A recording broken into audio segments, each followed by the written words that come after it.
What is going on, y'all? It is the Caveman back at it again with another video. I haven't done one of these videos in a couple of weeks, but I'm back to ranking the top whatever players per positional group. As I'm sure you saw in the title and the thumbnail, I am ranking tight ends today. I'm only going to do the top 15 because I feel like ranking anybody after the top 15 tight ends is almost kind of useless. No offense to those tight ends. As always, I got my mocks right by my side, but let's get right into it. If you're new to my channel, new to how I rank positional groups, I do it slightly different than other people. Not only do I rank the top 1 through 32, or in this case with the tight ends 1 through 15, I also make it into a colored tier list, and the color key I'm going to throw up on screen is going to explain what those colors mean. Also, I've added a new twist to these rankings. You're going to see an up arrow, a down arrow, or just a dash next to these players' names. That indicator is going to be representing the player's stock. So let's say the arrow is pointed upward for a specific player. That's how I view that player moving up or down, or not moving at all on this list after 2022. That's enough explaining. Let's get right to the list. We're going to start with the above average tier, which is going to be the tight ends 15 through 11. With Gronk's retirement, I had to squeak someone new in the top 15, and that was Noah Fant, who makes it in right at 15. I think he's physically gifted. He's just not necessarily putting that to good use just yet. He's never had the best quarterbacks throwing to him, but he's always displayed pretty high upside in the receiving game, which is why I have him at 15. Same kind of deal with Tyler Higbee and Mike Gesicki. They're both very solid receivers for their respective football teams. They really don't do anything else all too well. At number 12, I have Pat Freiermuth. This is a kid I'm super excited for. After just one season, he's easily in the top 15. He's not only a very good blocker, but he is very solid in the receiving game as well. But Pat Freiermuth is a young stud in this league, and I would not be shocked if he was top 7 after the season. He is one of the most well-rounded tight ends in the league already. And then at 11, I got Zach Ertz. I think we've seen the best of what Zach Ertz has to offer, but he kind of got rejuvenated when he got traded to Arizona, and that was nice to see. So he still has that receiving upside we all knew he had originally. I'm not sure we're getting too much more out of him, but he does deserve to be on this list. That was the above average tier. Let's move into the great tier of tight ends, which is going to be tight ends 10 through 7. At number 10, we got Buffalo Bills' very own Dawson Knox. I would have cut Dawson Knox for a pine cone to replace him prior to 2021, but he certainly changed my mind, completely did a 180 on him, and he had a great season. He's got elite athletic upside to be a top 5 tight end in this league. I think it's a little premature to put him anywhere near that standing at the moment, but I do think he's slowly climbing his way up there. At 9, I got Hunter Henry. He is one of the most well-rounded tight ends in the NFL. His upside is relatively limited, especially as a receiver, but he did have a career year in terms of touchdowns. He had 9 touchdowns this season with the New England Patriots, 600 yards receiving. In combination with that, like I said, he's well-rounded and is one of the better blockers. So just due to being a very solid tight end all around, he definitely deserves to be in the top 10. At number 8, I got tight end TJ Hockenson for the Detroit Lions. I like TJ Hockenson a little bit more than I feel like everyone else does. Being one of, if not the only receiving threat on the Detroit Lions is certainly not the easiest job in the world, and I think he's done a very good job at it. Unfortunately, it seems like TJ Hockenson over his 3-year career is having a little bit of a hard time staying healthy, which is also hindering him at the moment. But now with the improvement of talent on the offensive side of the ball for the Detroit Lions and Amon-Ra St. Brown coming on the scene as well as Jameson Williams, maybe that'll allow TJ Hockenson some more wiggle room. And to finish off the great tier at number 7, I have Dallas Cowboys tight end Dalton Schultz. Over the last 2 seasons, he's been putting himself on the map, progressively getting better in that offense. Ever since Blake Jarwin went down with what I believe was a knee injury, it's been the Dalton Schultz show over there in Dallas. He had a career year this season with 800 yards receiving, 8 touchdowns, and 78 receptions. He really doesn't have this crazy elite athletic upside, but what he is reliable, and that's all I look for in a tight end. He gets to his zone, he sits there, and he catches the ball 95% of the time. That's what Dalton Schultz is. I think he was a huge beneficiary of being like the 3rd or 4th option in that offense between Zeke, Tony Pollard, Amari Cooper, and CeeDee Lamb all around him. But I'm not going to take anything away from the guy. He had a very solid 2021 campaign, and he's progressively been making more and more of an impact over the last 2 seasons. Now, going into 2022 with Amari Cooper, he should get an uptick in volume, and I'm interested to see how he handles it. So that's 10 through 7 being the great tier. Let's move into the elite tier, which is just 5 and 6, 2 tight ends being Dallas Goedert and Kyle Pitts. I really didn't know where to put these guys, so I just put them in the elite tier by themselves. I think Dallas Goedert is closer to the great tier than he is the S tier, but I also feel like he's better than the great tier. He's just not quite at the S tier. And then Kyle Pitts, I feel like after 1 season, it's just too soon to put him in the elite tier, but, you know, after like 4 or 5 games next season, he's easily going to be there. I just didn't want to do it after 1 season yet. Dallas Goedert's been the top option for the Eagles ever since Zach Ertz's prime kind of ended and he moved on to Arizona. But as far as talent and abilities go, I think we've seen everything he has to offer. But whereas Kyle Pitts, as a receiver, this dude is going to be probably one of the greatest tight ends ever. That might be a stretch, but he's got that kind of upside. 1,000 yards receiving as a rookie tight end is somewhat unheard of, especially considering the fact that he was playing on the Atlanta Falcons, and he was pretty much the only receiving option there at all. He's going to have a tremendous 2022, and he will be in my S tier very, very, very, very soon. That finishes up my very short elite tier. Let's get into the S tier, being the top 4 tight ends in the NFL. If Darren Waller did not struggle with injury this season, he probably would have had his 3rd straight year with 1,000 yards receiving. He's been the top option for Derek Carr in that Raiders offense for the last 2.5 to 3 years now. Darren Waller did miss a good chunk of time, but even in the 11 games he did play, only having 2 touchdowns is slightly concerning, which is why he's only at 4. I mean, before I probably could have made an argument for Darren Waller to be a top 2 tight end. I think if we're talking about pure tight end athleticism, Kyle Pitts and Darren Waller are like in their own tier, far above everybody else. Now Hunter Renfro's kind of been demanding more targets. Devontae Adams is there. I don't think Darren Waller's production is going to get that much greater than it has been in the past, so I'm going to probably have him flatlining at this point. Mark Andrews is a guy that I did not expect to be having in this conversation, but my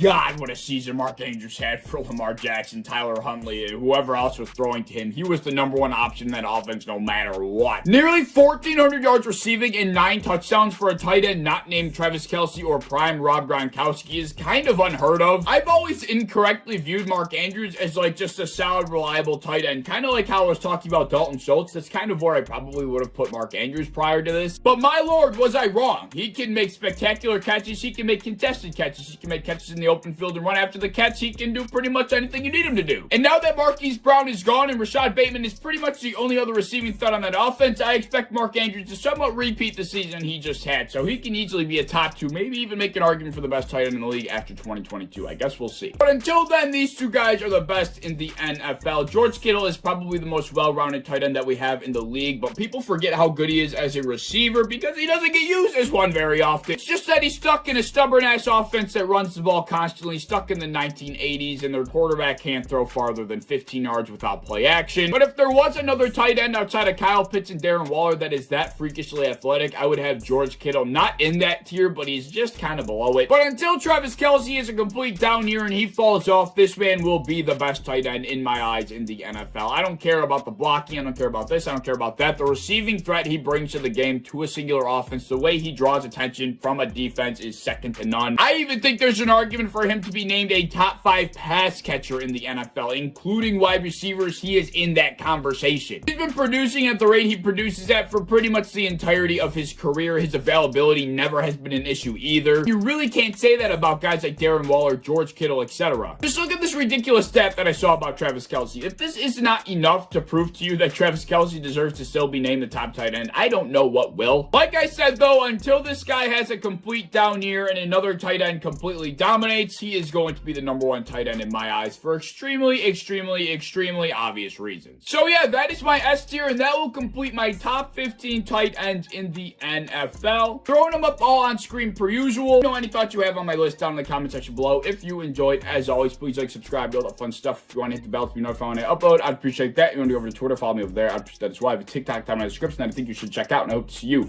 in the next one. Peace.